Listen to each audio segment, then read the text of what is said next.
A couple days ago, my granddaughter Bria, 6 years old, asked me to go scootering with her, and we went down this hill that you'll see over my shoulder.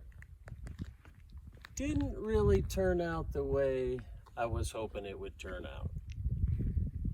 Good morning. Welcome to your morning cup of inspiration. I realize that there are some things that we are made to do. There's some things we're not made to do. We have to, with God's help, determine what they are. I went down this hill with Bria probably 3-4 times at a moderate speed because it's a little scooter. It's just for little kids. And here's big Papa trying to go down. I did okay. So about the 5th time, Bria says, "Papa, you got to stay up with me. That's the only way we can do it." So I'm like, okay. So I tried to stay up with her. She's going faster than I go. I tried to go as fast as she was. Didn't work. I lost control. I went over the left side. I did my best tuck and roll and jumped back on my feet, but was really in a lot of pain. I have some scars to go with it. I've got a elbow injury. I've got a finger injury. I've got a knee injury. I've got a shoulder injury, and I don't need to go on. It's taken a few days to recover. But my point is, we have to stay in our lane. It's too often that we get competitive with others.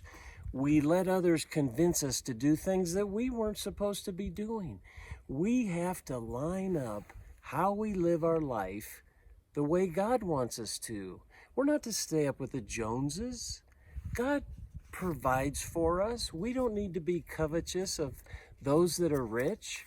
Paul talks about it in Galatians. Let me share a couple verses. He says in Galatians 1:10, he says, am I now seeking the approval of man or of God? If I were still trying to please man, I wouldn't be a servant of Christ. We're not here to please man.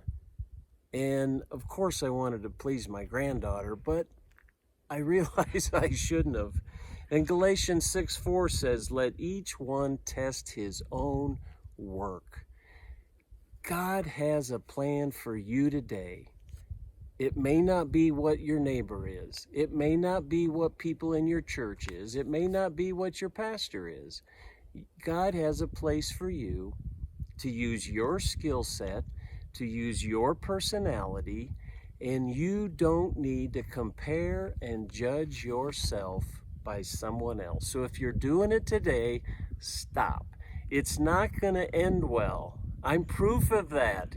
I'm still recovering with multiple scars.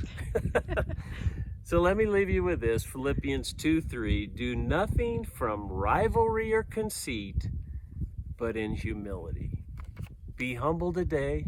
Listen to God's voice. Do what he tells you to do. You don't have to be conceitful of others. You don't have to be in rivalries, even if it's a 6-year-old granddaughter. God bless. Thanks for joining me for that morning cup of inspiration, and we'll see you next time.